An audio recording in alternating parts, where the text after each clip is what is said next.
Hello मेरे प्यारे viewers, कैसे हैं आप सभी लोग। आशा करती हूँ आप सभी लोग अच्छे होंगे। कहानी के लिए मेरे चैनल को सब्सक्राइब कीजिए, कहानी को लाइक और शेयर ज़रूर कीजिएगा और कहानी कैसी लगी प्लीज़ कमेंट बॉक्स में ज़रूर बताइएगा। कहानी को लेकर कोई भी राय या सुझाव हो वो भी कमेंट बॉक्स में देना मत भूलिएगा। तो शुरू करते हैं हम आज की अपनी कहानी। माँ, तू हमारे साथ मुंबई चल। बाबा थे तब बात अलग थी, अब तू इधर गांव में अकेली कैसे रहेगी। बेटा पवन बोला। मैं सोच में पड़ गई। दिल का दौरा आने से पति अचानक मृत्यु हो गई थी।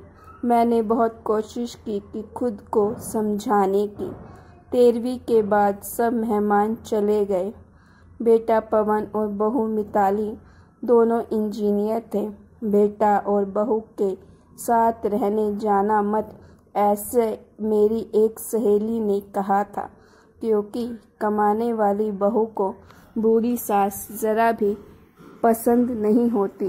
तेरा वहाँ जाने से उनकी स्वतंत्रता में बाधा आएगी और वह तुझे ताना मार मार के तेरा जीना हराम कर देंगे। जाने दो, भाई जब जिंदा थे तब उन्हें अपनी सारी प्रॉपर्टी अपने बेटे के नाम पर कर दी थी।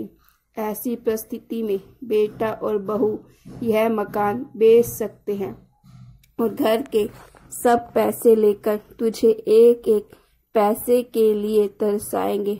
बेटा और बहू के साथ जाने के अलावा मेरे पास दूसरा कोई विकल्प नहीं था। 75 साल की उम्र में मेरे घुटनों के दर्द की वजह से मुझे हमारा राशन दुकान चलाना भी आसान नहीं लग रहा था। 13वीं का पूरा खर्च बेटे ने उठाया, पर छोटे मोटे खर्च के लिए बेटों के सामने हाथ फैलाना मुझे पसंद नहीं था और हमने बचाए हुए थोड़े पैसे मुझसे खर्च हो गए थे। अब परिस्थिति ऐसी थी कि मेरे पास 50 रुपए भी नहीं थे और यह बात सोचने में मैं पवन को कोई उत्तर नहीं दे सकी। इतने में मिताली बोली, माँ मुझे बताओ कि कौन सी साड़ी रखनी है, मैं आपकी बैग पैक कर रही हूँ। जब मिताली ने ऐसा कहा तब मैं उसे कुछ कह ना पाई।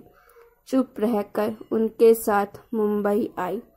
पवन और मिताली यह दोनों मेरा बहुत ख्याल रखते थे। हम सब साथ बैठकर खाना खाते थे। उनकी याद नहीं आनी चाहिए, इसीलिए दोनों मुझे बहुत खुश रखने का प्रयत्न करते थे। मेरा 7 साल का पोता रेहान तो दादी दादी कहते हुए मेरे पीछे पीछे भागता था। मैंने कौन सी भी चीज़ मंगाई कि वह मुझे तुरंत लाकर देता था। ये सब देखकर मेरे मन को बहुत शांति मिलती थी। मैं सोचने लगी कि लोग बेवजह ही आजकल के लड़के और लड़कियों को बदनाम करते हैं और कहते हैं कि बूढ़े माँ बाप का सम्मान नहीं करते, उनकी देखभाल नहीं करते।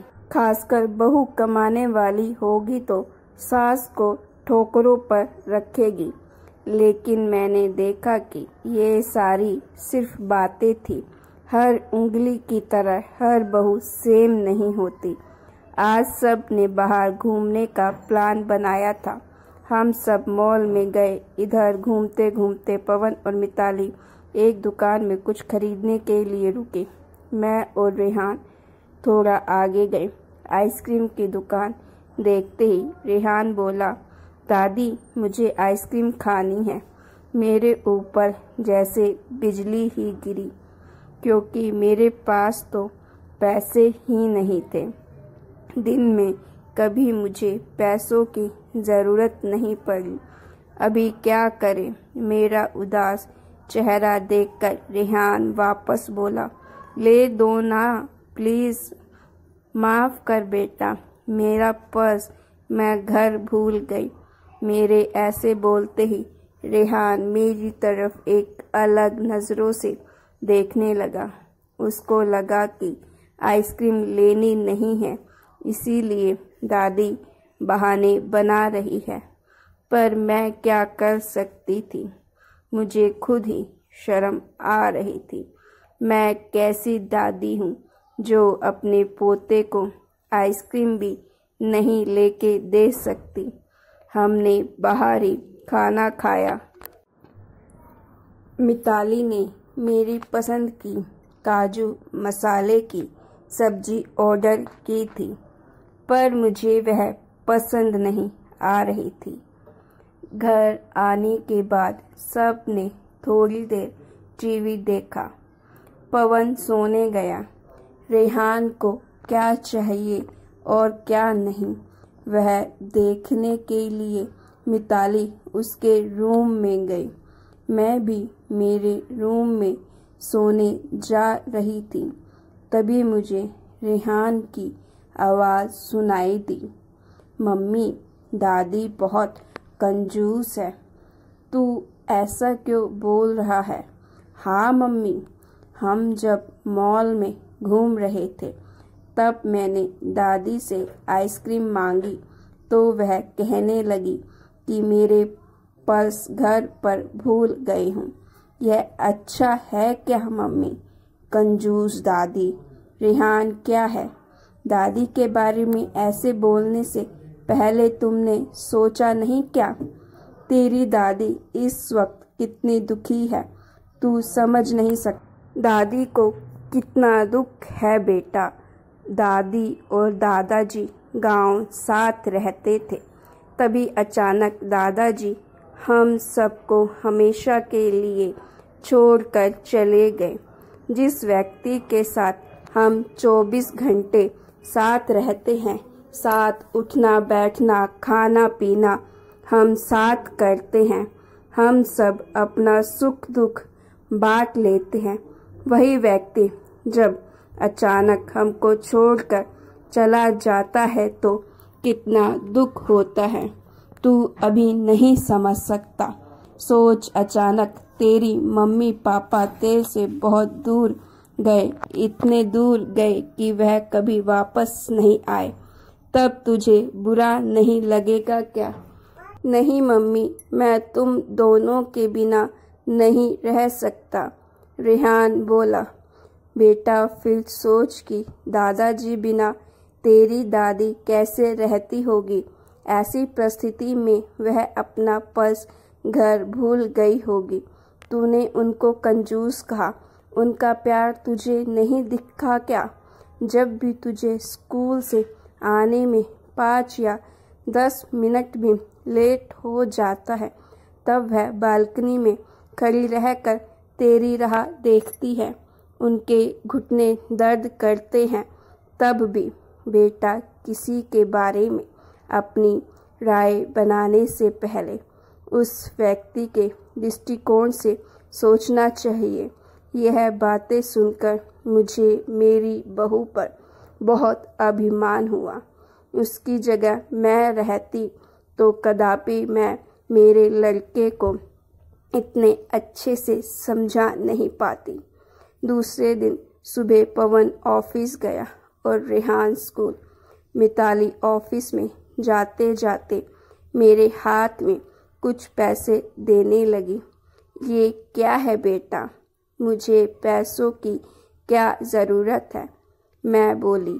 माँ, किसको कब पैसों की ज़रूरत पड़ जाए कह नहीं सकते। आप मंदिर जाते हो, कभी दान पेटी में डालो। कभी रेहान कोई चीज़ के लिए जिद की तो आप उसे वह चीज़ ले देना। पर बेटा, माँ, जब यही पैसे पवन ने आपको दिए होते तो आपने मना किया होता क्या? नहीं ना। आपकी बहू भी कमाती है तो आप अपनी बहू से पैसे क्यों नहीं ले सकती? मिताली का कहना सुन के मेरी आंखों से आंसू आने लगे। जो मेरे बेटा नहीं समझ सका वह मेरी बहू ने समझा। मेरी बहू जैसी बहू सबको मिले। मैंने भगवान से प्रार्थना की, ऐसी बहू मुझे हर जन्म मिले। लोग बिना कारण कुछ कमाती बहुओं को दुर्व्यवहार देखकर सब कमाती हुई बहुओं को दोष देते हैं। कुछ बहुएं मिताली जैसी समझदार, सुलझी और बड़ों का आदर करने वाली होती हैं।